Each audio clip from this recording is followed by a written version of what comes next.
예, 3년 성경 일독 신명기 1장부터 8장까지입니다. 제가 한 주간 앞서 큰 징검다리를 놓아드리는 겁니다. 큰 징검다리를 놓아드리면 이제 여러분들은 그걸 따라서 이렇게 쭉 더 풍성하게 매 한 주 지나면서 성경 한 장씩 읽어가는 그런 일입니다. 창세기는 하나님께서 천지를 창조하셨고 인간의 타락과 하나님의 뜻들이 이제 펼쳐지고 창세기 12장에 이미 하나님께서 아브라함을 불러내시죠. 이삭 야곱을 계속하여 약속하시고 애굽에 들어가서 4대 만에 돌아오리라. 그 약속이 창세기입니다. 그 약속이 이루어져서 출애굽이 일어나요. 약 430년 만에 출애굽이 일어나고요. 그래서 시내산 앞에 와서 언약을 갱신한 게 시내산 언약, 출애굽기 언약이에요. 그리고 광야 40년, 그리고 레위기, 각양 이제 제사 제도를 레위기에서 말씀하고 있고요. 그 다음에 우리가 지난주까지 본 민수기는 뭐예요? 광야 40년에 그 여정을 다 그리고 있어요. 창세기, 출애굽기, 레위기, 민수기. 이제 오늘부터 보는 뭐예요? 신명기. 그럼 신명기는 이제 모세 오경하면 이 창출 레민시 5건이잖아요. 신명기는 뭐냐 하면 40년 광야를 지났어요. 광야 40년을 지나서 약속의 땅에 들어가기 직전에 모세가 죽기 전에 언약을 갱신하는 거죠. 그래서 신명기는 전체가 언약 갱신의 내용이에요. 그래서 여러분 주보 뒤에 간단하게 제가 메모를 해놨는데요. 신명기 한문어로 썼는데 우리말로는 되풀이하는 명령의 기록 뭐 그런 뜻이 되겠죠. 그리스 번역에서는 두 번째 율법 그런 뜻으로 쓰여져 있습니다. 두 번째 율법. 그 제목을 따서 신명기로 번역했는데요. 자, 그런데 신명기는 출애굽하여 시내산에서 40년 전에 처음 언약을 체결하고 광야 40년을 지났기에 지난 날을 돌아보면서, 그러니까 1장 1절에서 4장 43절까지 지난 날을 돌아보면서 율법을 선포하는 게 이제 4장 44절에서 11장 32절까지입니다. 그래서 이제 여기서는 십계명을 중심으로 다시 선포하지만 십계명 안에 안식일 계명이 달라지는 내용이 있고요. 그리고 약속의 땅에 들어가서 살아야 하는 율법의 선포가 12장 1절부터 26장 15절까지 굉장히 많죠. 그러니까 12장부터 26장까지는 약속의 땅에 들어가서 이렇게 살아라라는 말씀이 주어지죠. 그래서 하나님이 자기 백성과 맺은 언약의 뜻이 이제 26장 16절에서 30장 20절. 그리고 그 후에 모세의 노래와 축복과 죽음의 내용. 이게 이제 신명기 전체의 간략한 줄거리입니다. 자, 그래서 신명기 1장 3절 한번 보시죠. 신명기 1장 3절. 만째 11째 달. 출애굽 한지 뭐요? 40년 지나서 11월 달. 그 달 첫째 날 11월 1일 날 모세가 이스라엘 자손에게 여호와께서 그들을 위하여 자기의 주신 명령을 다 알렸으니 이렇게 돼 있죠. 그러니까 시내산 언약을 체결한 지 몇 년이 지났어요? 40년이 지났죠. 그래서 지나간 역사를 쭉 돌아보면서 이제 3장 22절까지가 지난 그 과거를 돌아보면서 언약을 새롭게 갱신하는 내용입니다. 자, 하나님께서 이스라엘 백성들에게 주시겠다고 한 약속의 땅에 못 들어가요. 못 들어간 이유가 뭘까요? 하나님의 약속을 믿지 못하죠. 그러니까 열두 정탐꾼이 갔다 오보고는 야, 성이 너무너무 두껍더라. 너무 강하더라. 그리고 아낙 자손들이 살더라. 이 골리앗 같은 자들이거든요. 골리앗 같은 자 키가 3m 이상 되면서 절비해요. 그러니까 우리가 볼 때 그 사람들이 우리를 볼 때 우리는 메뚜기 같이 보였을 거다. 그 사람들은 벌벌 떨고 있었는데 사실은 이게 믿음 없음이거든요. 우리가 그들을 볼 때 너무 크고 강하지만 그들은 오히려 이스라엘 하나님 소문을 듣고 벌벌 떨고 있어요. 키가 3m 되는 사람들이 벌벌 떨고 있고 문을 똑 잠그고 있었잖아요. 여루선 같은 경우에. 10명의 정탐의 보고를 듣고서는 막 울지요. 우리를 애굽에서 이끌어내서 뭐 적과 꿀이 흐르는 좋은 땅 준다더니 여기 와서 죽이려고 그러느냐고 막 모세 원망하면서 모세 제치고 새로운 지도자 뽑아서 어디로 돌아가자? 애굽으로 돌아가자. 교회 안에도 얼마든지 이런 사상이 일어날 수 있어요. 세상으로 돌아가자. 세상의 원리로 돌아가자. 이게 교회가 사람 많아지면 안 돼요. 사람 많아지면 사람의 여론이 조작되어 가면 안 되거든요, 교회는. 그러니까 모세 제치고 새로 돌아가자. 그래서 그 10명 바로 죽여버립니다, 하나님께서. 그래, 너희들이 내 약속 못 믿지. 2명은 들어갈 수 있다. 우리의 힘과 능력이 아니라 하나님께서 약속하셨기 때문에 하나님께서 우리가 붙여주시면 약속에 들어갈 수 있다. 누구예요? 여호수아 갈렙이잖아요. 여호수아는 모세 후계자로 들어가고 온전한 믿음으로 쫓아들어간 갈렙이에요. 갈렙은 사실 이방인이 편입된 사람이거든요. 그래서 믿음이 뭔지를 보여주는 거죠. 그래서 다시 광야로 들어가. 여러분 애굽에서요, 나일강에서 출애굽해서 팔레스타인 땅까지 걸어오면 한 15일면 걸어올 수 있어요. 15일이면 갈 수 있는 그 거리를 40년을 뺑뺑이 돈단 말이에요. 그래서 처음 출애굽한 사람은 다 죽어요. 죽고 정탐할 때에 20세 이하하고 광야 40년 동안 태어난 자들이 이제 언약을 새롭게 하는 거잖아요. 다 죽었고 두 사람만 남았다, 그렇게 돼 있어요. 그럼 물론 두 사람 외에는 모세도 그때까지는 있죠. 그리고 제사장 몇 사람도 같이 있는데요. 하여튼 40년 동안 이스라엘 백성들은 하나님의 언약을 믿지 않고 배반하였습니다. 자, 믿지 않고 배반하는데 어느 정도로 안 믿었는지 한번 보십시다. 1장 29절입니다. 1장 29절. 내가 너에게 말하기를 그들을 무서워하지 말라, 두려워하지 말라. 너희보다 먼저 가시는 너희 하나님 여호와께서 애굽에서 너희를 위하여 너희 목전에서 모든 일 행하신 것 같이 이제도 너희를 위하여 싸우실 것이며 광야에서도 너희가 당하였거니와 사람이 자기의 아들을 안는 것 같이 너희 하나님 여호와께서 너희가 걸어온 길에서 너희를 안으사 이곳까지 이르게 하셨느니라 하나. 그럼 광야 사이에 하나님께 어떻게 오셨다고요? 품에 아기를 안듯이 안고 왔대요. 요즘은 길에 가니까 나 아기를 안고 가는 줄 알았는데 강아지를 안고 가대요. 이 백가방, 이 가방이 이제 어깨에 가는 가방. 여기에다가 나 아기를 안고 가는지 강아지를 안고 가더라고요. 그런 가방이 있대요. 그래서 내 아파트에서 봤거든요. 똥 누고 오줌 누고 그러더라고요. 그냥 오줌 가면 누고 빨리 와 하더니 싹 안아가지고 여기 안고 이래 가더라고요. 여러분, 우리가 지금까지 정말로 하나님의 은혜로 출애굽이 돼야 돼요. 출애굽이 된다는 게 뭐예요? 세상에서 빠져나오는 거잖아요. 이 10가지 재앙 속에서 마지막 재앙이 장자의 죽음이다. 거기서 어린 양의 피를 바르고 나왔다는 것은, 우리가 예수를 믿는다는 것은요, 예수님과 함께 세상에 대해서 죽었다는 거예요. 세상의 원리, 세상의 가치관, 세상의 목표, 세상의 목적, 이런 것들이 죽는 거예요. 이게 이제 십자가의 복음이거든요. 그래서 오늘 오전에 제가 말씀했잖아요. 십자가의 복음은 뭘 끼우지 않는다? 미끼가 없어요. 미끼 상품이 없어요. 시퍼렇게 날선 미늘이 달려있는. 제가 왜 미늘이라는 단어를 아냐면 미늘이라는 소설을 봤거든요. 미늘이라는 소설이 있어요. 좀 유명한 소설가인데요. 그 미늘이 없다면 물고기 물면 싹 빠져버리잖아요. 미늘 때문에 완전히 낚시들이 이렇게 거꾸로 비늘이 돼 있어요. 용의 영린 건드리면 안 된다 그러잖아요. 영린처럼 비늘이 아니고 미늘이 달려 있어요. 낚시 끝에. 그러니까 그 시퍼런 날 것, 십자가 그 자체를 전하는 거죠. 그걸 무는 사람이 없어요. 무는 사람이 없단 말이에요. 그러니까 오늘 저와 여러분들 정말 출애굽이 일어났다면 이제 그 죽기까지, 이 땅에서 약속의 나라 들어가기까지, 우리 개인의 죽음과 주님 재림하시는 그날까지 이 역사의 과정 속에서 살아가는데, 아까 마지막 찬송에 그거 있잖아요. 큰 풍랑 인연하여 더 빨리 가는 그런 과정들을 겪어와요. 그런데 문제는 오늘 저와 여러분들이 주님의 품에 안겨가는데 안겨가는 줄을 몰라요. 안겨가는 줄을 몰라요. 제가 종종 이런 비유로 얘기를 하는데요. 우리가 신앙생활 할 때 어떤 믿음이 우리 들쑥날쑥하거든요. 좀 믿음 있는 것 같다가 툭 떨어졌다가 막 이렇게 방황을 해. 올라갔다 내려왔다 하루에도 천국 지옥을 12번 왔다 갔다 하는 그런 기복이 심한 우리의 삶이에요. 그렇게 그걸 가지고 굉장히 고민을 해요. 그때 제가 드리는 말씀이 이거예요. 물고기 안에 있는 어항 이렇게 말했어요. 어항 속에 있는 물고기가 동서남북, 그죠? 동서남북 사방천지를 자기 마음대로 왔다 갔다 하는 거예요. 자기 자유의지를 가지고, 그죠? 나는 동쪽으로 가야지, 나는 서쪽으로 가야지, 위로 가야지, 날아가지, 막 이렇게 하는데요. 하나님께서는 어항을 들고 가는 거예요. 어항을. 그렇죠?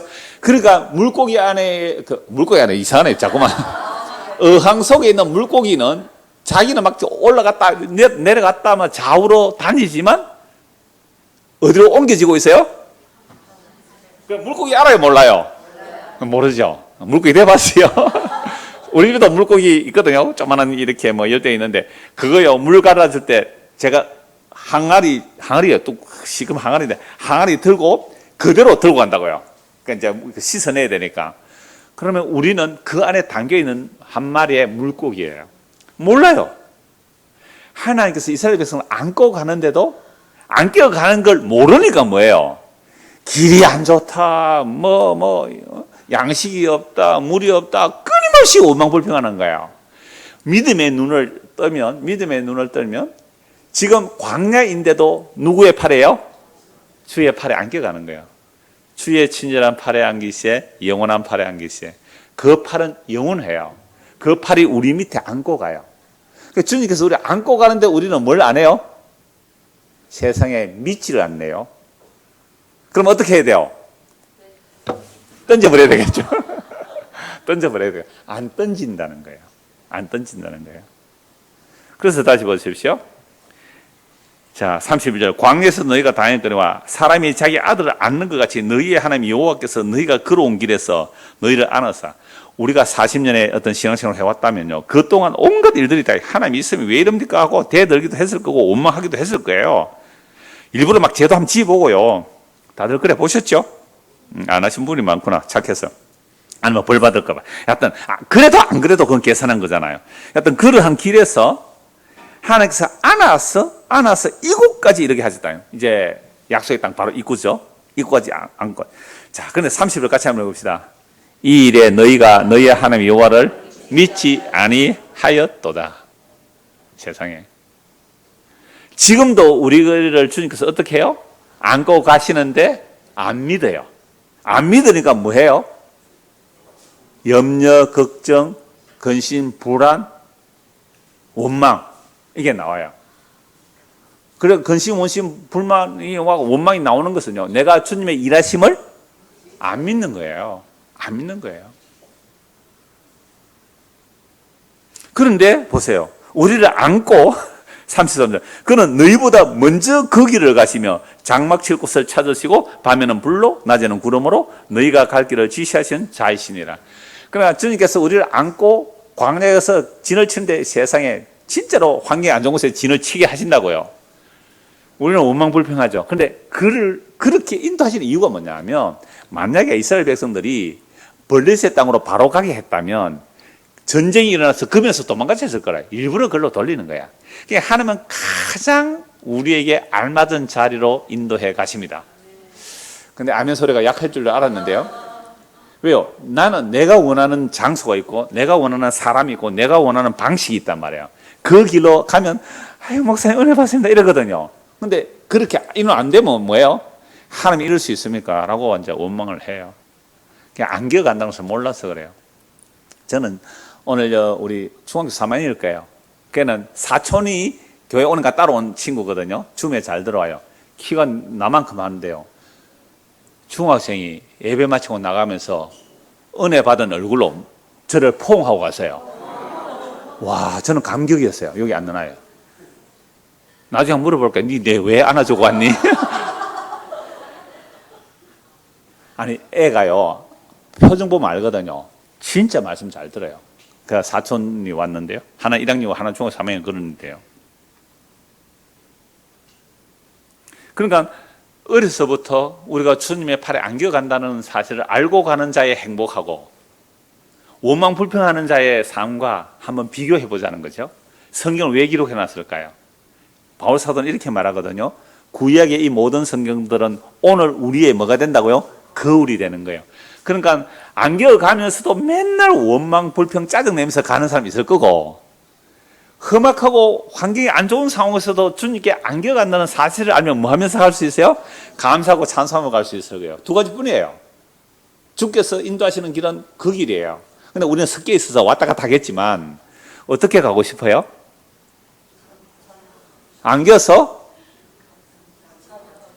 내 주님께서 영원한 팔로 나를 내 밑에서 안고 가니까 주님의 팔은 영원하기 때문에 나를 안 놓는다라는 그 감사함으로 가실까요?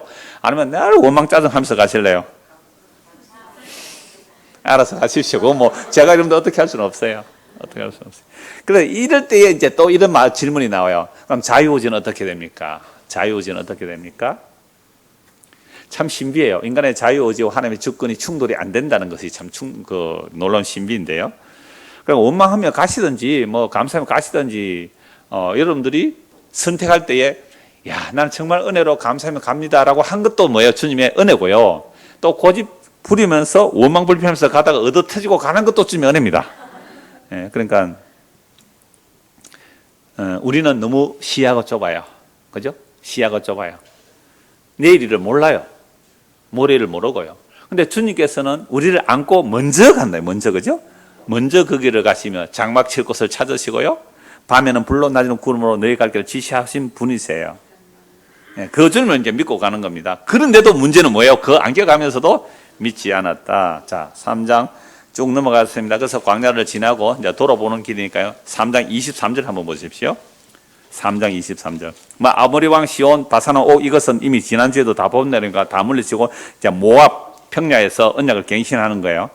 3장 23절입니다. 그때 내가 여호와께 간구하기를 주 여호와여 주께서 주의 크심과 주의 권능을 주의 종에게 나타내시기를 시작하였사오니 천지간에 어떤 신이 능히 주께서 행하신 일 곧 주의 큰 능력으로 행하신 일같이 행할 수 있으리까 구하옵나니 나를 건너가게 하사 요단 저쪽에 있는 아름다운 땅 아름다운 산과 레바논을 보게 하옵소서 하되 이거 우리나라에 아주 오래전에 오페라처럼 만들었대요. 그 김동진입니까? 장로님 됐다가 목사님 되신 아주 연기자 임동진 연기 잘하시는 분이 있잖아요. 그분이 이 주인공 모세 역할을 했는데 제목이 건너가게 하옵소서. 40년 동안 이스라엘 백성들을 인도해 왔잖아요. 광야를. 그런데 니는 못 들어간대요. 모세 보고. 왜요? 한번 성질 내잖아요. 그래서 성경 하나님 이렇게 말씀하시잖아요. 온 지면에 모세보다 온유한 자가 없다고요. 뻑하면 모세 때려 죽이려고 돌 들고 원망하잖아요. 그럴 때마다 모세는 뭘 했어요? 엎드렸다고요. 기도했다고. 하나님, 저들이 알지 못하고 행합니다. 저들을 용서하소서. 저들을 다 죽여버리려면 날 죽여주세요. 그렇게 늘 엎드린 사람이에요. 그런데 이것도 한두 번이지. 모세도 인간인데. 처음 반석이 터져서 처음에는 반석을 쳐서 물이 나오잖아요. 두 번째는 반석이 어떻게 해요? 하나님께서 명하라 했는데 또 쳤단 말이에요. 이 예수를 10대 또 받는 행위죠. 내가 너희로서 물 내랴? 하고 반석을 때렸단 말이에요. 너는 나의 거룩함을 드러내지 않고 나의 영혼을 돌리지 않았기 때문에 너는 약속의 땅에 못 들어가 이랬단 말이에요. 근데 그 40년 광야 그 말 안 듣는 이스라엘 백성들을 안고 수십 번을 주님 앞에 엎드려 기도하면서 이끌어와서 약속의 땅에 왔는데 넌 못 들어간다는 거예요. 임동진 장로가 그때 연기할 때에 나로 건너가게 하소서 그렇게 감동적으로 연기했다는 얘기를 들었어요. 나로 건너가게 하옵소서. 약속의 땅 요단 저쪽 아름다운 땅 그 아름다운 산과 레바논을 보게 해 주십시오. 여호와께서 너희 때문에 내게 진노하사 내가 너희 때문에 화내가지고 내가 못 들어간다. 너희 때문에. 모세가 참 온유함이 지민에 가장 뛰어났다 했지만 40년 동안 끊임없이 거역하는 그들에게 분노 한 번 했다고 화 한 번 냈다고 너 못 들어가. 너희 때문에 내게 진노하사 내 말을 듣지 아니하시고 내게 이르시기를 그만해라. 많이 묻다 아이가. 딱 이 얘기야. 그만해라 족하다. 이 일로 다시 내게 말하지 마. 정말 무섭죠. 아니 한번 화냈다고 약속의 땅에 못 들어온대요. 그것도 이스라엘 백성들 내가 너희 때문에 화냈는데 그래서 못 들어가게 한다는 거예요. 여러분 바울이 복음 전하는데 사단의 가시, 육체의 가시가 있었어요. 3번이나 간절히 기도했는데 하나님께서 뭐라고 응답하세요? 고마해라 많이 묻다 아이가. 딱 이 말씀이에요. 네 은혜가 네게 족하다. 그만 기도해. 네 그 가시로 인하여 네 그 하나님의 영광을 본 것이 너무 영광스럽기 때문에 자고할까 싶어서 일부러 가시를 심어준 거야. 바울이 그때부터 어떻게 간구하며 살아가요? 그때 어떻게 말해요? 나의 약함을 자랑합니다. 하나님께서 우리에게 가시를 하나씩 다 줘요. 옆구리에 가시 몇 개 있어요? 몇 개씩 다 있어요. 가시 다 하나씩 줘요. 그래서 뭘 한다고요? 나를 낮추셔요. 그래서 나를 건너가게 하옵소서 하니까 그만해라. 족하다. 이 일로 다시 내게 말하지 말라.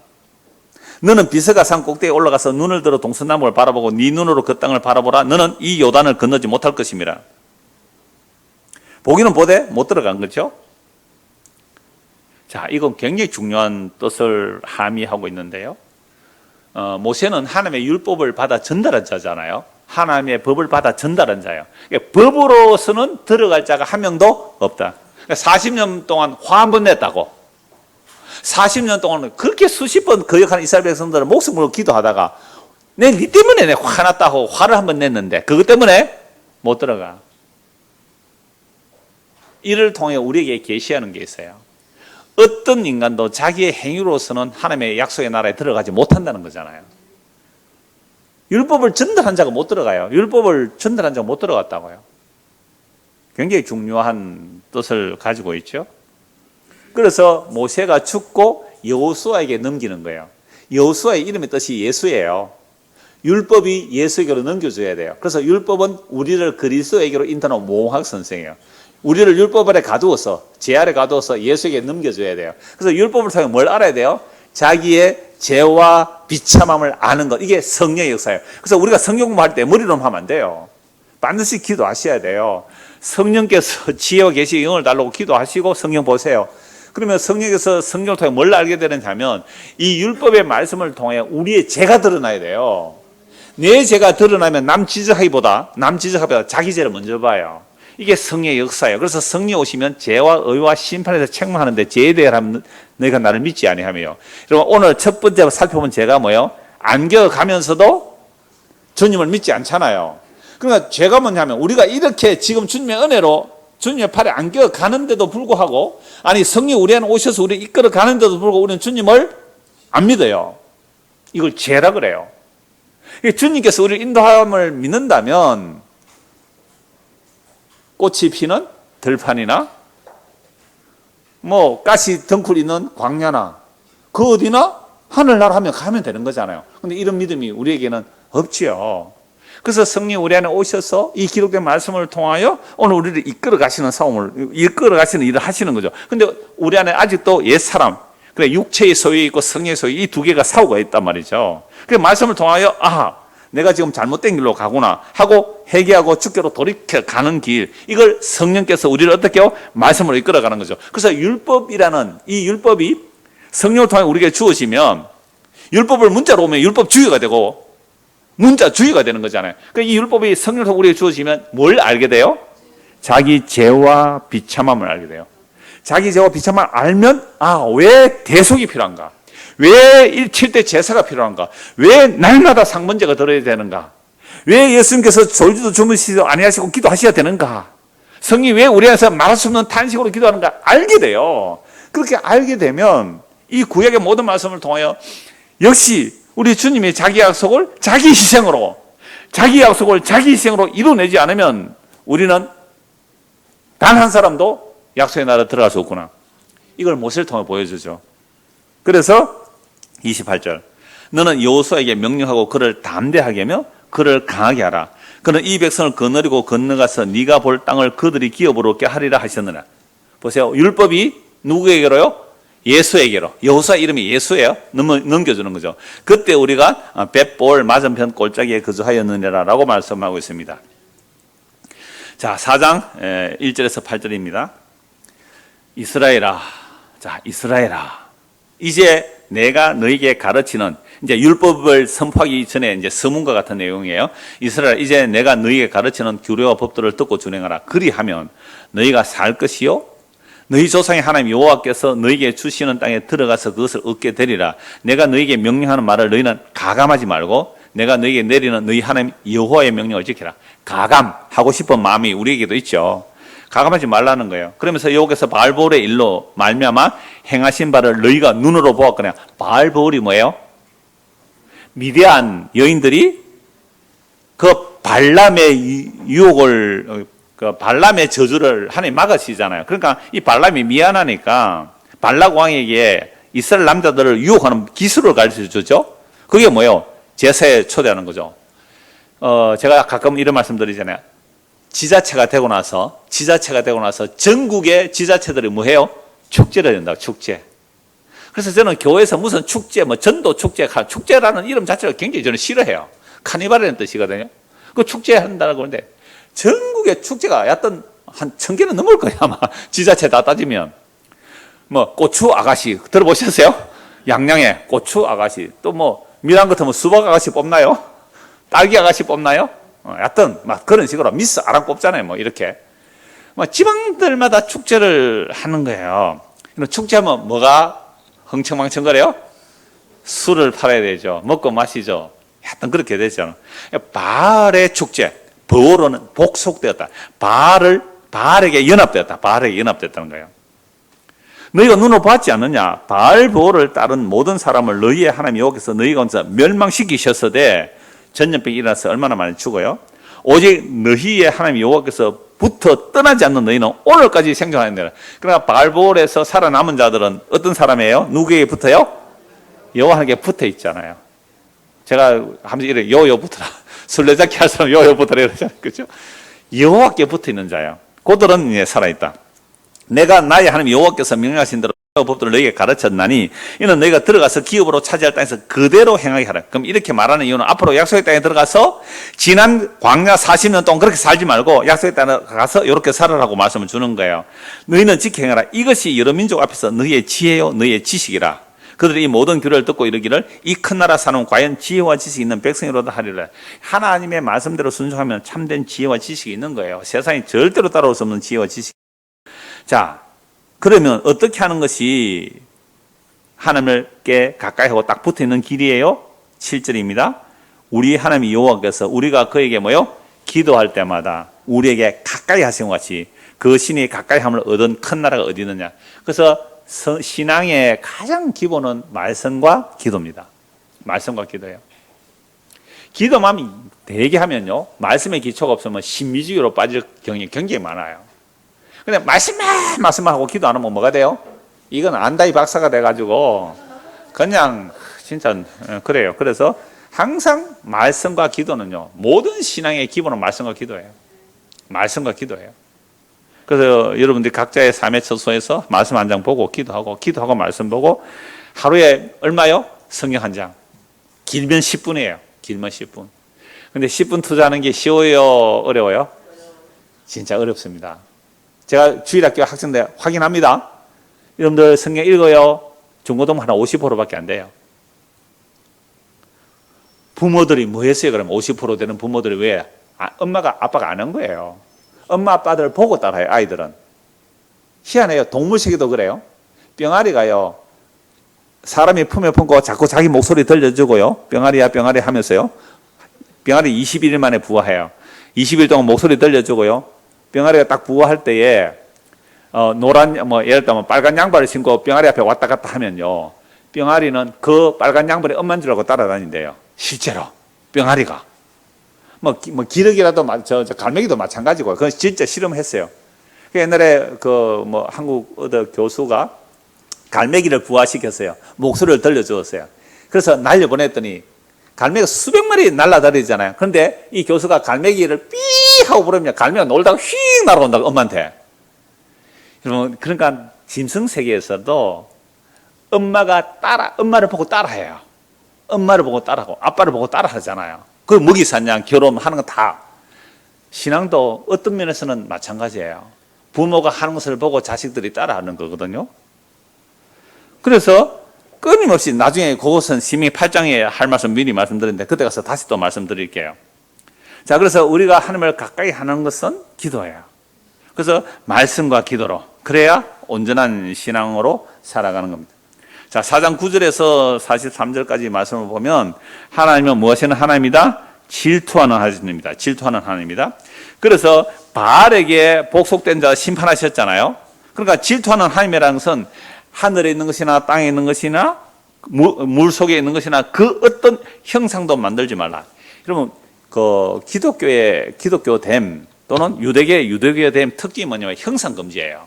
모든 전경은 이미지가 있거든요. 형상 있는데 기독교는 이미지를 만들지 말래요. 형상을 만들지 말라는 거죠. 근데 문제는 오늘 우리가 어떤 이미지를 만들어 놓고 섬기지는 않아요. 근데 문제는 우리 마음의 이미지가 있어요. 이거 더 심각한 우상이에요. 우리 마음의 이미지. 우리 마음의 이미지. 예를 들자면, 여러분 교회 오면요, 누구를 제일 많이 봐요? 이게 안 되는데 가면 예수님을 봐야 되는데 목사를 보고 어째요, 지금? 가서 목사를 봐요. 그럼 목사에 대한 이미지가 이번에 있어요, 없어요? 있어요. 100명이면 100명 이미지가 다 들을 수 있어요. 장로 권사님이 있잖아요. 그럼 장로 권사의 이미지가 있단 말이에요. 그렇죠? 그러면 우리가 어떤 이미지화되어 있는 이것을 사람들은 틀렸다고 생각해요? 옳다고 생각해요? 그거 우상입니다. 그게 우상. 그게 하나님은 질투하는 하나님이거든요. 우리 마음속에 예수가 전부이지 않으면 그 안에 예수가 전부이지 않으면 다른 게 밀고 들어와 있거든요. 그게 바알보울이에요. 바알에게 복속된 거예요. 그 안에 예수의 다른 것이 들어와 있으면 그게 우상숭배예요. 그 하나님 질투하셔서 빼내신다는 거거든요. 아까 제가 좀 일찍 올라다가 안 온 이유가 있어요. 예수 나 그거 되게 부끄럽거든요. 그래서 일부러 안 왔어요, 내가. 제가 수요일 설교했잖아요. 수요일 설교. 그죠? 수요일 설교. 그래서 예수 나의 목사님 하면 딱 뭐라 해요, 제가. 저 부끄러워서 그래 잘 못해요. 그래서 제가 수요일 고백했잖아요. 예수 나의 전부라고요. 근데 정말로 전부라고 고백하지만 우리 안에 예수가 전부가 안 된 우리의 마음의 자리들이 있잖아요. 거기는 뭐가 채워져 있어요? 여러분들의 우상들이 채워져 있어요. 그게 자존심이든 내 이름이든 내 명예든 가지네. 그죠?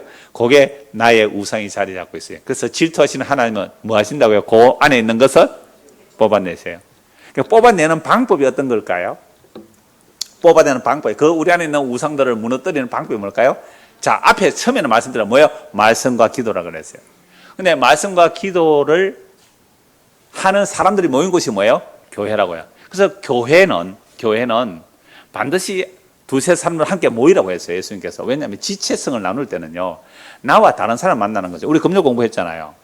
나와 전혀 성격이 다른 사람, 기질이 다른 사람, 정치적 지형이 전혀 다른 사람, 주인과 종이 함께 만날 수 있는 거예요. 거기서 뭐라고요? 한 몸임을 배워가라는 거죠. 한 몸임을.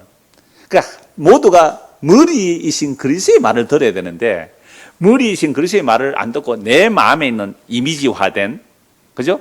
진리 개념 또는 자기 가치관 개념하고 충돌할 수밖에 없는 거죠. 그러니까 모두가 자기를 부인하고 그리스도의 십자가를 향하여 가는 것, 이게 이제 교회의 부름이거든요. 그래서 하나님께서 질투하셔서 우리 안에 있는 그것들을 이제 무너뜨리시는 일을 구약을 보면 너무너무 잘 말씀하고 있어요. 그래서 바알에 조심해라. 약속의 땅에 들어가서 거기에 우상들 다 부숴버리라. 그리고 약속의 땅에 들어가서 뭐 하지 말라? 그들과 함께 결혼하지 말라. 결혼하지 말라. 그 아들, 딸, 사이로, 며느리로 받아들이지 말라라는 말씀을 하는 거예요. 왜요? 만약에 거기 들어가서 결혼하면 어떻게 된다고요? 예, 유혹합니다. 그 우리 중고등부 학생들에게 말씀을 자주 하죠. 야, 너희들 이제 여자친구가 이렇게 사귈 때 진짜 네 눈에 혹할 만큼 예쁜 여학생이 있는데 예수를 안 믿어. 근데 그보다 좀 못하지만 예수를 믿어. 네 누구 택할래? 그러면 백발백중 예쁜 아입니다. 그러면 예수 안 믿어 어떻게 할래? 내가 전도해가 올게요. 이러는 거예요. 전도하게. 근데 막 거의 다가 전도 당해야지. 전도되고 오는 사람 별로 없어요. 이런 이야기를 끊임없이 말씀하고 있어요. 그래서 거기 가서는 우상을 다 제거하라. 그 다음에 뭐라고요? 그들의 아들과 딸들을 결혼시키지 말라라고 하나님께서 계속 말씀하는 것이죠. 자, 그러면서 신명기 5장 22절에서 23절 보겠습니다. 5장 1절에서 21절까지 보면 언약을 단순 반복이 아니라 그랬잖아요. 언약을 갱신할 때 단순 반복. 십계명에서 출애굽기의 십계명하고 40년 지나서 신명기의 십계명이 달라지는 내용이 있다. 몇 번째 계명요? 안식일 계명이죠. 안식일 계명. 안식일 계명. 이 안식교에서 오신 분 가셨네요, 오늘. 감히 주일 오전만 예배 드리고 5를 간다. 안식교에서 있을 수 없는 일입니다, 이거. 얼마나 자유했으면 가쁘잖아요. 비 온다고 지금 농사 때문에. 지금 듣고 계실 거예요. 가셔서 듣고 계실 거예요. 일부 들으라고 그래요. 놀라워요. 40년 전에는 분명히 하나님께서 천지를 창조하셨기 때문에 안식일을 아무 일도 하지 말라 그랬거든요. 근데 40년 지나서 애굽에서 너희를 어떻게 해요? 구원하여 내었기 때문에 아무 일도 하지 말라. 그래서 안식일에 아무 일도 안 하는 것은 뭐라고요? 창조와 구원은 창조와 구원, 창조의 선물, 구원의 선물은 다 일한 것도 없이 값없이 받는다. 일한 것도 없이 값없이 받는다. 이게 안식을 이렇게 아무 일도 하지 마 그랬더니 율법주의자들은 어떻게 해요? 나는 안식일 아무것도 일 안 하니까 나는 어렵잖아 라고 나온 거예요. 그런 자들이 안식일을 완성하러 오신 예수를 어떻게 해요? 때려 죽였단 말이에요. 안식일을 어긴다고 예수를 때려 죽인 거예요. 그래서 예수님 뭐라고 말씀하세요? 사람이 안식일을 위하여 있는 것이 아니고 안식일이 사람을 위하여 있는 것이다. 이거 혁명적이에요. 유대인들은요, 이 말 들으면 경기 일어난다고요. 안식교인들 이 말 들으면 경기 일어날까요? 안식일이 사람을 위하여 있는 것이지 사람이 안식일을 위하여 있는 것이 아니다. 안식일 날 왜 쉬라고 했는지 아니? 하나님의 창조의 선물이, 구원의 선물이 너희들은 일한 것도 없이 값없이 주는 것을 알아라. 이게 안식을 일하지 말라 그랬는데 일하지 아니함을 자기 의로 삼은 자들이 율법주의자가 되는 거예요. 자, 그래서 22절부터 보면요, 여호와께서 십계명은 친히 말씀하세요. 십계명은 친히 말씀하시고 십계명은 친히 기록해서 전달해 줍니다. 자, 24절 보세요. 우리 하나님 여호와께서 그의 영광과 위엄을 우리에게 보이시며 불 가운데서 나오는 음성을 우리가 들었고 하나님이 사람과 말씀하시되 그 사람이 생존한 것을 오늘 우리가 보았나이다. 이제 우리가 죽을 까닭이 무엇이니까 이 큰 불이 우리를 삼킬 것이요 만일 우리가 우리 하나님 여호와의 음성을 다시 들으면 죽을 것이라. 십계명은 신에서 친히 말씀하셨어요. 천둥 소리 나는 그 큰 소리로 십계명 친히 말씀하셨어요. 이스라엘이 알아들을 수 있는 말씀이에요. 너무 두려워요. 우리가 여호와의 말씀을 계속 들으면 죽을 것 같으니까 모세 당신이 듣고 대신 전해주세요 이랬단 말이에요. 대신 전해주세요. 25절 이제 우리가 죽을 까닭이 무엇이니까 이 큰 불이 우리를 삼킬 것이요 만일 우리가 우리 하나님 여호와의 음성을 다시 들으면 죽을 것이요 육신을 가진 자로서 우리처럼 살아계신 하나님의 음성이 불 가운데서 바람을 듣고 생존한 자가 누구입니까? 당신은 가까이 나가서 우리 하나님 여호와께서 하시는 말씀을 다 듣고 우리 하나님 여호와께서 당신에게 이르시는 것을 다 우리에게 전하소서 우리가 듣고 행하겠나이다 하였느니라. 하나님께서 이렇게 말씀하시죠. 여호와께서 너희가 내게 말할 때에 너희가 말하는 소리를 들으신지라. 여호와께서 내게 이르시되 이 백성이 네게 말하는 그 말 소리를 내가 듣는 그 말이 다 옳다. 너희가 직접 내 말 들으면 아이 다 죽어. 옳다. 다만 그들이 항상 이 같은 마음을 품어 나를 경외하며 내 모든 명령을 지켜서 그들과 그 자손이 영원히 복받기를 원한다. 그래서 신의 산에서 친히 10가지 말씀을 해 주셨어요. 그러니까 하나님이 직접 말하면 어떻게 해요? 무서워서 듣지 못하겠다. 다 죽겠다 그러고 모세 보고 대신 듣고 와서 전해주세요 해놓고는 모세가 대신 듣고 와서 전해주면 뭐라고 해요? 네가 한 말은 하나님의 말씀 아니다 이렇게 해요. 네 독재다 이랬단 말이에요. 너는 왜 우리 위에 높아서 서로 왕대로 이렇게 말했거든요. 하나님의 말씀을 전했는데 그래서 모세 때려 죽이려고 해요. 그래서 진짜로 이스라엘 백성들이 하나님을 때려 죽인 사건이 뭐예요? 십자가예요. 예수님이 오셔서 하나님의 뜻은 이거야. 하나님 뜻은 이거야 라고 전해주니까 하나님 뜻은 그게 아니야. 너 신성모독이라 하고 예수를 때려 죽여버렸어요. 모세를 돌 들고 쳐 죽이려 했던 자들, 하나님 말씀자는 모세를 돌 들고 쳐 죽이려 했던 자들이 실제 하나님이 사람이 되오신 예수를 십자가에 못 박아 죽였어요. 왜요? 네가 말하는 하나님은 우리가 원하는 하나님이 아니야. 내가 원하는 하나님 말해줘. 내가 원하는 하나님 말해줘. 근데 예수가 말해준 하나님은 우리에게 좋은 하나님 하나도 아니에요. 우리도 그래서 예수님이 전한 말을 하면 사람들이 안 좋아하는 게 맞아요. 사람들은 땅의 것을 좋아하는데 하나님은 예수님은 하늘의 것을 얘기하거든요. 사람들은 썩어질 것을 좋아하는데 예수는 생명을 얘기하거든요. 사람들은 보이는 것을 좋아하는데 예수님은 보이지 않는 것을 얘기하거든요. 우리와 서로 사마띠 아니할세. 필요 없어요. 그런 메시아 필요 없어요. 이게 십자가예요. 구약에서 이런 모습이 다 나오잖아요. 모세가 하나님의 말씀을 전하니까 네가 하나님의 말씀 전한 거 아니다 라고 하면서 모세를 돌려 쳐 죽이려 합니다. 그래서 언약을 새롭게 하면서 굉장히 중요한 신명기 6장입니다. 유대인들은 이거 다 외워요. 이는 곧 너희 하나님 여호와께서 너희에게 가르치라고 명령하신 명령과 규례와 법도라. 너희가 건너가서 차지할 땅에서 행할 것이라.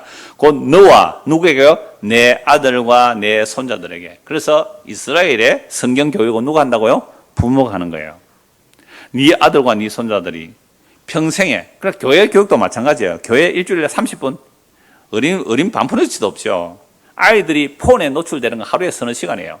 많게는 5시간, 6시간이에요. 아이들이 폰에 노출되는 5시간, 6시간인데 성경 노출하는데 5분, 6분도 안 가르치는 부모들이 무슨 아이들이 믿음으로 자라기를 원해요. 정말 심각합니다. 그래서 제가 오늘 오전에 그 얘기 했잖아요. 내가 그인 줄 너희가 알지 못하면 너희는 너희 죄 가운데 죽으리래. 야 이놈아, 너 예수님 알지 못하면 너는 네 죄 가운데 죽는 거야. 부모가 냉정하게 자녀들에게 말해야 돼요. 그게 부모가 하는 일이에요. 네 아들과 네 손자들과 평생에 네 하나님 여호와를 경외하며 내가 너에게 명한 그 모든 규례와 명령을 지키게 하기 위한 것이며 또 네 나라를 장구하게 하기 위한 것이라. 이스라엘은 듣고 삼가 그것을 행하라. 그리하면 네가 복을 받고, 이건 짐이 아니에요. 말씀드려서 영원한 복을 받는 거예요. 네 조상들의 하나님 여호와께서 네게 허락하신 같이 적과 꿀이 흐르는 땅에서 네가 크게 번성할 것이다 라고 하면서 쉐마 이스라엘 들어보셨죠? 쉐마 학당도 있고 맞다. 쉐마 굉장히 많아요. 쉐마 이스라엘아 들으라. 우리 하나님 여호와는 오직 여호와 하나님이시니 너는 마음을 다하고 뜻을 다하고 힘을 다해 내 하나님 여호와를 사나. 여러분 이거 우리가 신앙의 부모인데요. 우리 자녀들 이거 가르쳐서요. 아들아 딸아 마음을 다하고 뜻을 다하고 힘을 다해 네 하나님 여호와를 사랑하라. 여호와 하나님을 사랑하는 게 뭐예요? 예수님 믿는 거란다. 이런 거 전해주셨어요. 우리는 마음을 다하고 뜻을 다하고 힘을 다해서 돈을 사랑하도록 가르쳤지. 돈을 사랑하도록 가르쳤지. 교회 나와서도 하나님께 그런 기도했지. 마음을 다하고 힘을 다하고 뜻을 다해 여호와 하나님을 사랑하라. 이거 안 가르쳤다면 우리는 전부 우상숭배하고 살았던 거예요. 우상숭배한 결과물을 지금 이 시대가 받고 있어요. 여러분 140년 전에 이 땅에 기독교가 들어왔을 때요. 정말 핍박받았어요. 가톨릭도 물론 수많은 핍박을 받았는데요. 개신교가 130년 전에 얼마나 핍박받았어요. 그때는 기독교가 이렇게 타락하지 않았거든요. 그런데 이게 자본주의 발달과 함께 새마을운동과 함께 교회도 잘 살아보세요 하니까 교회도 잘 살아보세요. 같이 세상과 어울렁더울렁. 그래서 세상의 번영이 복이라고 해버렸잖아요. 그래서 교회 와서도 진짜 복을 구하지 않고 서거지 세상의 복을 구했기 때문에 지금 이 교회가 MZ 시대로 하여금 그 밑에 세대들, 물론 시대적 문화적 배경도 있지만 그냥 무너져 내리는 거예요. 그래서 저는 청년 이렇게 한 명씩 두 명씩 복음도 온다는 게 너무 귀해요. 기적이에요. 기적이에요 정말. 그래도 30대 복음이 들려서 교회를 찾아왔다? 아무 연구도 없어요. 보면 다른 교회 나가요. 경주에서 2시간 운전해 와요. 아가씨가 기적이잖아요. 오늘 오전에 말했던 어떤 아가씨는 자비 좀 간다 하는데 자비 안 줘서 자기가 운전해 왔잖아요. 그러니까 십자가라는 그런 날 것, 아무 미끼가 없는 그걸 듣고 믿는다. 정말 기적이잖아요. 그래서 이걸 우리 부모들이 가르쳐야 돼요. 마음을 다하고 뜻을 다하고 힘을 다해서 네 하나님 사랑하라. 그래서 어느 정도로 가르쳐야 되는지 한번 보세요. 오늘 내가 네게 명하는 이 말씀은 너는 어떻게 해요? 마음에 새고 네 자녀에게 부지런히 가르치며 집에 앉았을 때이든지 길을 갈 때든지 누워있을 때든지 일어날 때든지 이 말씀을 강론할 것이며 너는 또 그것을 네 손목에 메어 기호를 삼고 네 미간에 붙여 표를 삼고 내 집 문설주와 바깥문에 기록할지라. 여러분 이렇게 나는 어릴 때부터 말씀을 교육받았습니다. 손들어 보십시오. 진짜 이래야 돼요. 밥을 먹다가도 텔레비를 보다가도 놀러 가다가도 항상 복음에 연결을 시켜서 말씀에 연결시켜서 해석해주고 적용해주고 가르치는 것, 이걸 신앙의 부모라 그래요. 그래서 이 부모를 욕하면 그 아이 돌로 쳐주기라 그랬습니다. 그런 부모를 욕하면 누구를 욕하는 거예요? 하나님을 욕하는 거야. 그 부모를 때린다? 그 자식들은 죽이라. 무서워요. 부모 거역하면 죽이라는 게 말이에요. 그러니까 아버지와 아는 육신의 아버지 어머니 얘기 아니에요. 하나님의 말씀을 전하는 교사로서의 아버지 어머니란 말이에요. 근데 아버지 어머니를 욕하고 저주하는 자는 하나님의 말씀을 욕하고 저주하기 때문에 그 돌로 쳐 죽이라 그랬어요. 무슨 말씀이잖아요? 무슨 혈육이에요 이게? 무슨 혈육이냐고요?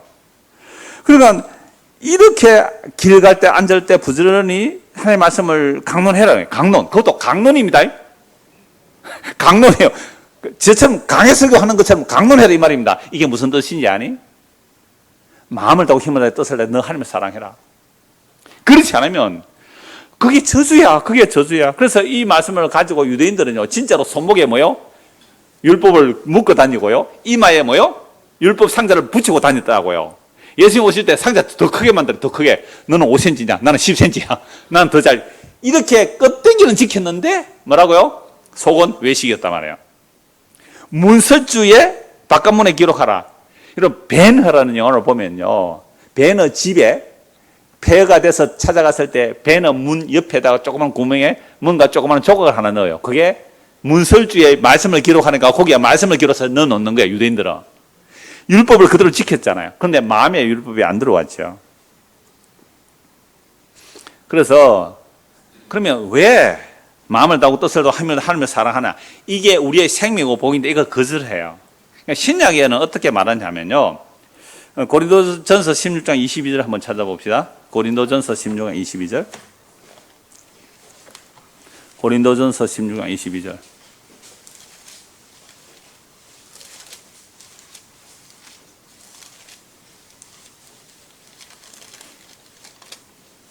같이 한번 읽을까요?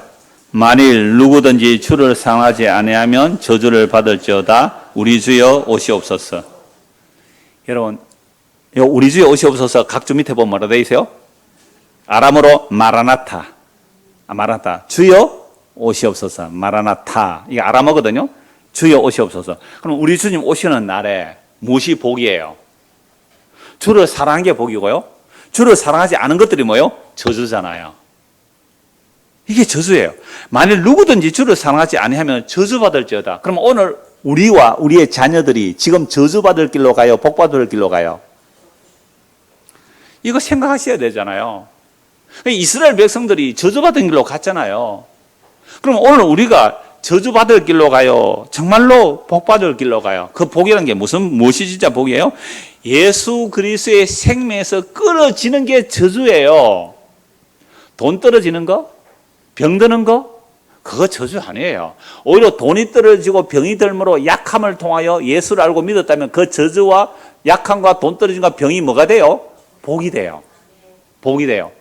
그런데 나는 병도 안 들고 건강하고 부자 돼서 예수 믿을 이유가 없다라고 살았다면 그거 자체가 뭐가 돼요? 저주가 되는 거잖아요. 누구든지 예수를 사랑하지 않으면 저주받는 거예요. 여러분 우리 자녀들을 보고 너 예수 안 믿으면 저주야 그게 라고 할 수 있어야 그게 믿음의 분모거든요. 우리 자신에게도 이 말씀으로 우리를 스스로 가르쳐야 돼요.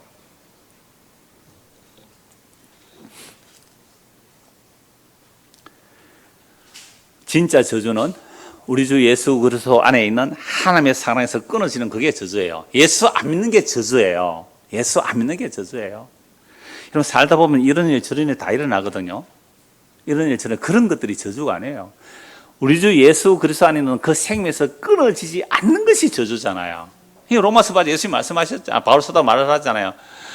어떤 환난과 핍박과 위험과 적신과 칼 죽음이나 현재나 장래이나 세상사를 볼 때 와, 전 저주받아 죽었다 할지라도 우리 주 예수 그리스도 안에 있는 그 하나님의 사랑에서 끊어지지 않는 것 그게 저주받은 거 아니라는 거잖아요. 성경은 너무나 분명히 말씀하고 있습니다. 우리가 교회로 모이는 이유가 뭘까요? 이 말씀을 듣고 나누는 거예요. 니도 이거 진짜 복이가? 에이 그럼 수술 안 받고 와 괜찮아. 까지 안 받고 오면 되는 거지. 견뎌내 괜찮아. 이게 격려예요. 잠깐 하면 우리 주님 오실 거 아니에요. 그래서 교회가 모여서 할 격려는 이거예요. 교회가 모여서 할 격려는 이게 격려고 이게 위로란 말이에요. 자, 민수기 7장입니다. 자, 7장 1절. 내 하나님 여호와께서 너를 인도하사 네가 가서 차지할 땅으로 들이시고 그 7 족속을 이제 어떻게 하라고요? 너보다 많고 힘이 센 7 족속을 쫓아내실 때에 내 하나님 여호와께서 그들을 네게 넘겨 네게 치게 하시리니 그때 너는 그들을 진멸할 것이다. 어떻게 해요? 진멸. 옆구리까지 남겨두지 말란 말이에요. 진멸할 것이라. 그들과 어떤 언약도 하지 말 것이요. 그들을 불쌍히기도 말 것이며 또 그들과 혼인하지도 말지니 네 딸을 그들에게 아들에게 주지 말 것이고 그들의 딸도 네 며느리로 삼지 말 것은 그가 네 아들을 유혹하여 어디로요? 그가 여호와를 떠나고 다른 신들을 섬기게 함으로 여호와께서 너희에게 진노하사 갑자기 너희를 멸하실 것임이니라. 그리고 우상 부숴라, 우상 부숴라, 우상 부숴라. 그래서 12절부터 보면 여호와께서 이 말씀을 하시는 이유가 뭐예요? 이 말씀 하시는 이유가 내가 너희들에게 참된 생명의 보호, 그 길을 가게 하려고 내가 이 말을 한다라고 말씀하시는 거예요. 자, 17절 보세요. 내가 혹시 심중에 이르기를 이 민족들이 나보다 많으니 내가 어찌 그를 쫓아낼 수 있으리라 하리라만 그들을 두려워하지 말고 내 하나님 여호와께서 바로와 온 애굽에 행하신 것을 뭐예요? 기억하라. 잘 기억하라. 내 하나님 여호와께서 너를 인도하여 내실 때 네가 본 큰 시험과 이적과 기사와 강한 손과 편파를 기억하라. 10가지 장 홍해를 걷는 거 기억하라. 네 하나님 여호와께서 네가 두려워하는 모든 민족에 그와 같이 행하실 것이요 네 하나님 여호와께서 또 왕들을 그들 중에 보내어 그들의 남은 자와 너를 피하여 숨은 자를 멸하시리라. 너는 그들을 두려워하지 말라. 너희 하나님 여호와 곧 크고 두려운 하나님이 너희 중에 계심이라. 내 하나님 여호와께서 이 민족들을 네 앞에서 어떻게 쫓아낸다고? 조금씩 쫓아낸다. 너는 그들을 급히 멸하지 말라. 덜짐승이 번성하여 너를 해할까노라. 한꺼번에 몰아내면 그죠? 이제 오히려 덜진 번성합니다. 조금씩 쫓아낸다. 그래서 결국은 진멸하고 마침내는 진멸할 것이다 라고 말씀합니다. 그러면서 25절 보세요. 너는 그들이 조각한 신상들을 불사르고 그것에 입힌 은이나 금을 탐내지 말며 취하지 말라. 내가 그것으로 말미암아 어디에요? 올무에.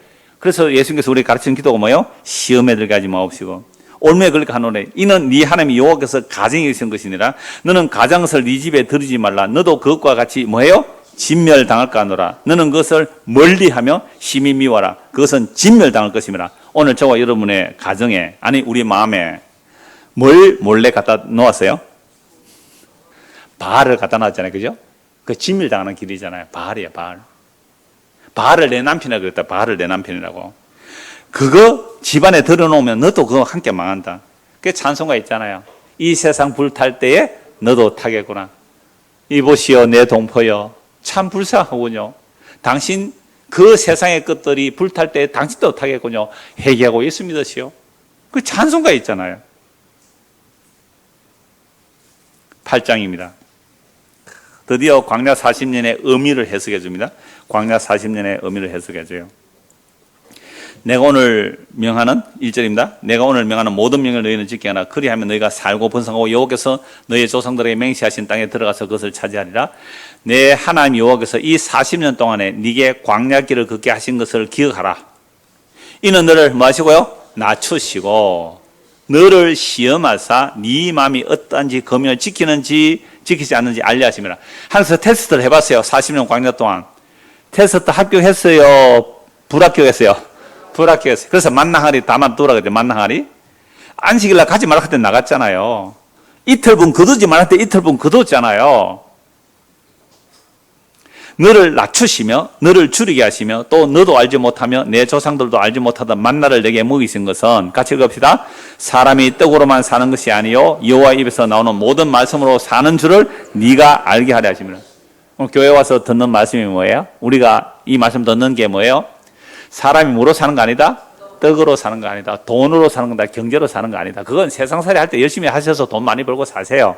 그러나 적어도 교회 와서는 우리는 떡으로 살려고 온 게 아니고 뭐로 살려고 왔다고요? 여호와의 입에서 나오는 모든 말씀으로 사는 줄 알려고 우리 여기 온 거 아니에요?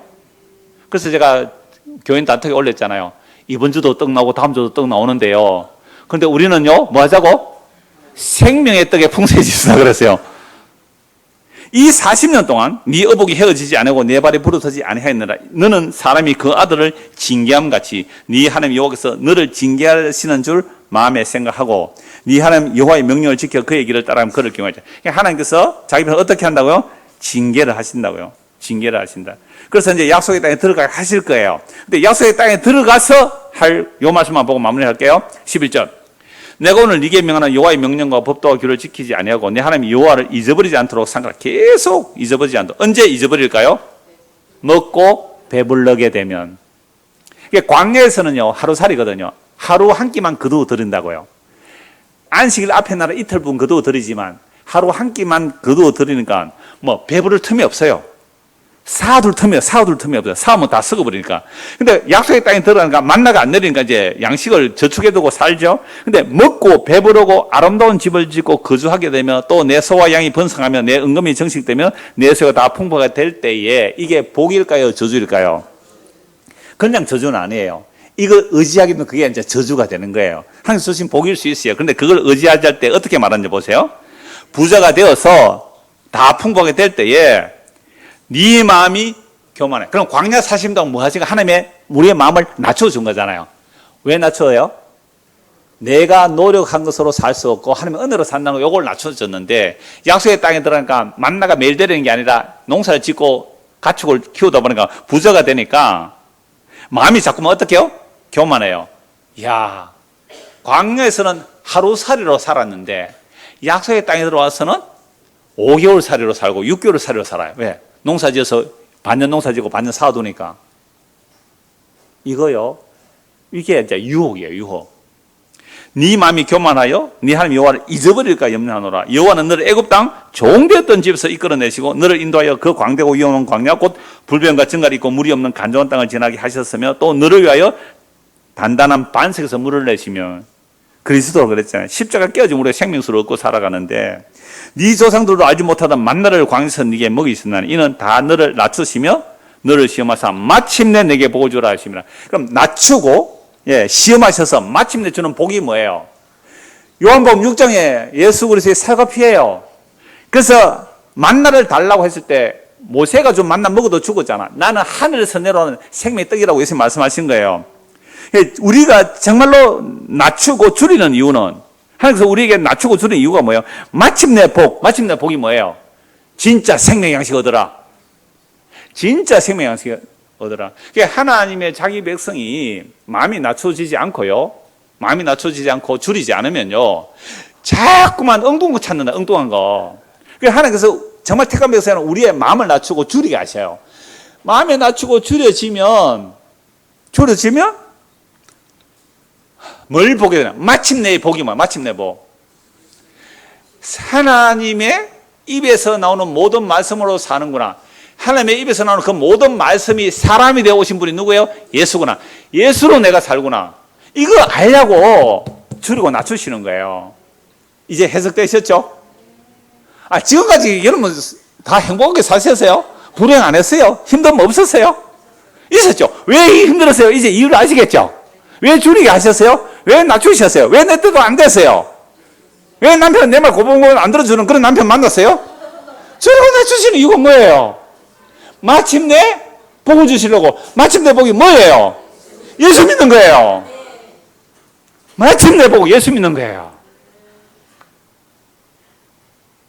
그러나 네가 마음에 이르기를 내 능력과 내 손의 힘으로 내가 이 재물을 얻었다 말할 것이라. 너 그렇게 될 거예요. 네 하나님의 여호와를 기억하라. 그가 네게 재물을 얻을 능력을 주셨잖아. 이같이 하시면 네 조상들에게 맹세하시는 참 놀라요. 언약을 오늘과 같이 이루라 하심이라. 네가 만약 네 하나님 여호와를 잊어버리고 다른 신들을 따라 그들을 섬기며 그들에게 절하면 내가 네게 증가하노니 너희가 반드시 멸망할 것이라. 여호와께서 너희 앞에서 멸망시키신 민족들을 같이 너희도 멸망하리니 이는 너희가 너희 하나님 여호와의 소리를 청종하지 아니함이라. 그럼 멸망시키리라. 멸망 안 달라면 주의 말씀을 순종하고 하나님을 사랑하라. 어떻게 됐어요? 이스라엘 백성들이 멸망했죠. 완전히 멸망했죠. 그러니까 이스라엘 백성들은 뭘 안 한 거예요? 여호와 하나님을 사랑 안 하고 뭘 사랑했어요? 돈을 사랑했죠. 그래서 나라 망해요. 그런데 놀랍게도 18절 끝에 보면 하나님께서 이렇게 하신 이유는 내 조상들에게 맹세하신 뭘 이루시라고요? 언약을 오늘과 같이 이루어야 돼. 40년 광야 반역해도 하나님께서 다시 이스라엘 백성을 약속의 때에 들어놓잖아요. 그런 것처럼 하나님께서 오늘 우리를 인도하실 때요. 이 율법 구약에서 이 모든 민수기나 신명기를 통하여 오늘 우리에게 똑같이 말씀하세요. 마침내 복을 주시려고 낮추시고 줄이게 하시고 생명길로 이끌어 가시는 그 마침내의 복이 뭐라고요? 예수를 믿는 거예요. 그래서 율법이라는 것은 우리의 죄가 어떠함을 알게 하시고 예수 그리스도로 이끌어 인도하여 예수를 믿게 하는 역할을 갈라디아 3장에 쭉 잘 나와요. 다 읽을 시간이 없어서 그냥 마치도록 하겠는데요. 그래서 한 곳만 보고 마칠게요. 갈라디아서 3장 22절입니다. 갈라디아서 3장 22절 한 말씀만 보고 마치겠습니다.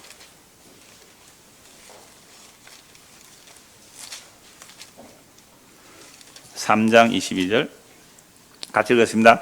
그러나 성경이 모든 것을 제 아래 가두었으니 이는 예수 그리스도를 믿음으로 말미암는 약속을 믿는 자들의 주라 합니다. 이 성경은 구약이거든요. 구약이 모든 사람 어디에 가둬버린다고요? 예, 제 아래 가둬버려요. 순종하지 않았는데 가둬버려요. 그래서 율법을 통하여 뭘 알아요? 내 죄를 알죠. 내 죄를 알도록 가두었으니 이는 뭐 하려고요? 마침내 복을 주려 합니다. 마침내 복 뭐예요? 예수 그리스도를 믿음으로 말미암는 그 약속을 믿음으로 받는 약속이 의롭다는 받아요. 아브라함이 받은 그 복, 아브라함이 받은 복, 믿음으로 의롭다는 그 복, 그 복을 받는 거예요. 마침내 복을 주시는 이 복이 십자가에 지신 예수 그리스도입니다. 그 복을 받고 누리며 전하며 사는 우리가 되기를 소원합니다. 기도하겠습니다. 하나님 아버지, 우리는 부모들에게 배운 것이 입신 양명을 배웠고 나라에 충성하고 부모에 효도하여 우리의 가문을 빛내라는 소리는 들었지만 마음을 다하고 뜻을 다하고 힘을 다하여 예수님을 사랑하는 말을 듣지 못했습니다. 혹시 그런 말 들었다 할지라도 내가 그렇게 살아면 복 받는다는 얘기 들었지만 정말로 십자가에서 살을 주고 피를 흘리셔야만 우리의 영원한 생명 양식이 된다는 그 말씀 잘 듣지 못했습니다. 주여 회개합니다. 이제라도 마침내 받는 복이 예수 그리스도임을 알게 하시고 우리가 그 복을 받아 누림으로 우리의 자녀들과 이웃들에게도 이 복을 전하며 나누는 믿음의 길을 갈 수 있도록 은혜를 베풀어 주시옵소서. 예수 그리스도 이름 받들어 기도드리옵나이다. 아멘.